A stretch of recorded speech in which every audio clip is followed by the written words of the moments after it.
toothbrushes, spray cans, and teens. I love it. All with the same job. It's the We Can project. The can, as in trash can.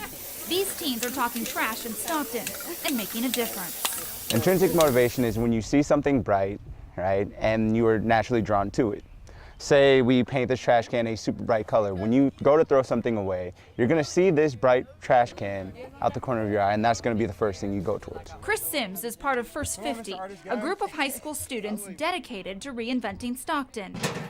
And they say it starts with getting the trash off the streets. We're tired of litter being everywhere. You want me to be totally honest with you? I see so much trash, it's actually really sad. The teens came up with a plan to paint trash cans at city parks after researching ways to brush up Stockton's image. And for these guys, the brighter the color, the better. Anything to catch people's attention.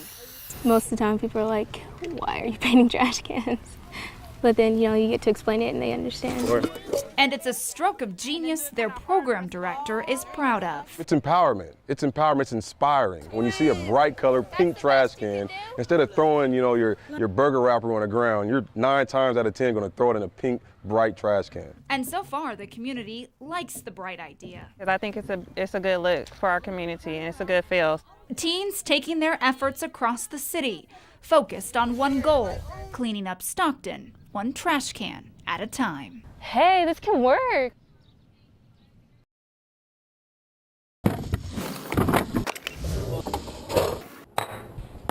With 4 girls, the Bohr family goes through milk by the gallons each week.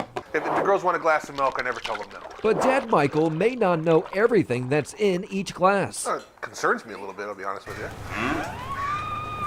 Advocacy groups like the Dairy Education Board suspect the same medicines given to sick cows may be ending up in our milk. We no longer have antibiotics that work for the diseases they were created for. Infectious disease doctors have long worried unintended exposure to antibiotics could keep the same drugs from working when prescribed to people. There are concerns that we're running out of antibiotics as more and more bacteria become resistant. But he says it depends on how much we're consuming. We've uncovered when it comes to milk, nobody knows for sure. That's because the FDA only requires milk be tested for 6 different antibiotics. But when dairy cows are slaughtered and USDA inspectors test for all antibiotics, reports we've obtained show 17 different types. Meat with illegal levels is destroyed.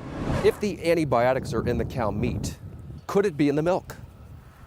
There's a possibility that it could be in the milk. UC Davis's Terry Leyenbauer says it's a valid question and depends on whether the cow's milk was sold before going to the slaughterhouse. But he says there's no current evidence suggesting the milk is dangerous. Most every dairy farmer is very concerned about the quality of the milk. 5th-generation dairy farmer Jim Pellandini of B&J Dairy in Galt says he separates sick cows being treated with drugs from the herd until the medicine has cleared their system. And he tests his own milk before it leaves the dairy. We do so much testing, it's unbelievable. Because if the milk later tests positive for one of those 6 antibiotics, the dairy gets fined. And the tainted milk worth tens of thousands of dollars is dumped down the drain. And if you get a violation, and you get a second violation, you're not going to be in this business no more. California has 1,800 dairies. Of the more than 715,000 tanks of milk tested in all of 2010, records we've obtained show inspectors issued 100 violations that entire year. But remember, those violations are only tied to the 6 antibiotics the FDA requires be tested. But what about those dozen or so untested antibiotics? Could they be flying under the radar right into these jugs of milk? The Food and Drug Administration admits it isn't quite sure. So they launched a 12-month study blind testing milk across the country to see if it's, quote, actually a real problem that warrants further follow-up action. While some struggling dairies are against any more regulation that could hurt their bottom line, Pellandini says he doesn't mind the extra scrutiny. Because the more testing you do to prove that we run a very safe business, I'm all for it. Until the FDA testing is done, this dad says he's cutting back on the milk he gives his family. I'd sure like to know what's happening and what's going on and make sure that my girls are okay.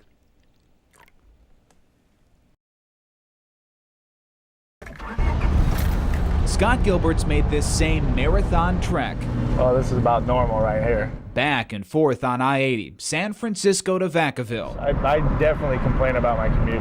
For the last 15 years, day in, day out. Yeah, I've done this drive probably, I don't know, as long as I can remember. We hop in with Scott in Richmond just before 4:30. His ride home off to a rough start. It took him 40 minutes to go 3 blocks from work in the city to the Bay Bridge. Watch the green light churn, 10, 20 times and you're still in the same spot. Like most commuters, Scott geared up for a nightmarish Friday commute, figuring the BART strike would cause massive gridlock. 25 miles an hour, and I will be coming to a complete stop here in a minute. We hit a few slow spots here and there, but for the most part, surprise.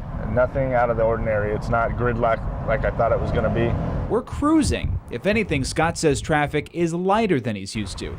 Once we cross the San Rafael Bridge approaching the toll plaza, it looks more like a weekend than Friday at 5. I've never seen the tolls like this. It's empty. Usually there's a big long line. I've never seen the tolls like this. From Cordelia to Fairfield can take half an hour, but not today. It's a smooth ride into Vacaville. Alrighty. And Scott's home after one of the easier Friday commutes he can remember. Who would have thought? Maybe everybody just took the day off because of the strike. I'm not 100% sure, but it was good for me.